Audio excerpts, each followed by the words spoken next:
विश्व युद्ध 2।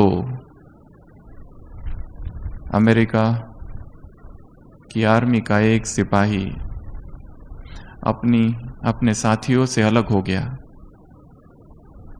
और उसके पीछे सारे शत्रु लग गए और वो भागने लगा और शत्रु सारे पीछे थे। सभी के पास हथियार थे, बंदूक थी और वो अकेला भाग रहा है, कहाँ जाए समझ नहीं आ रहा है। एक खंडहर सा घर दिखता है,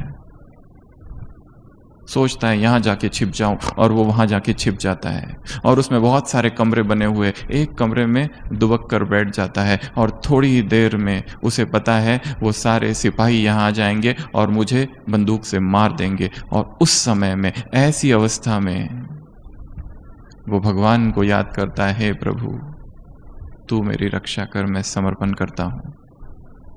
असंभव है इस परिस्थिति में बचना, क्योंकि वो अनेक है और मैं अकेला हूं, कैसे बच पाऊंगा।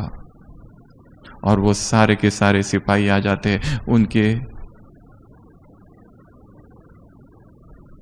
उनकी आवाजें होने लगती है, जहां वहां सब लोग ढूंढ रहे हैं।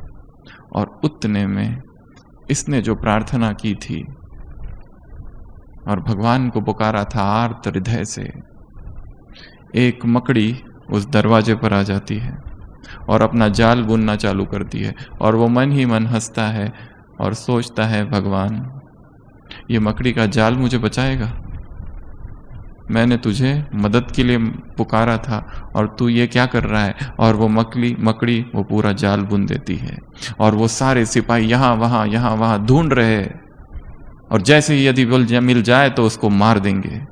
और वो एक प्रभु की याद में बैठा हुआ है और दो सिपाही उस दरवाजे के पास आते हैं और उन्हें वो मकड़ी का जाल दिखता है और ये सोचते हैं कि यहाँ मकड़ी का जाल है, संभावना कम है कि अंदर कोई है, अगर कोई गया होता तो ये जाल तोड़ कर गया होता। और वो लोग छोड़कर चले जाते हैं और तब वो अपने घुटनों पर गिरता है और उसकी आंखों से अश्रुधारा बहती है कि हे प्रभु, मुझे तो लगा तूने मुझे अकेला छोड़ दिया, मुझे तो लगा तूने मुझे छोड़ दिया, परंतु तेरी कृपा, तेरी दया अनंत है।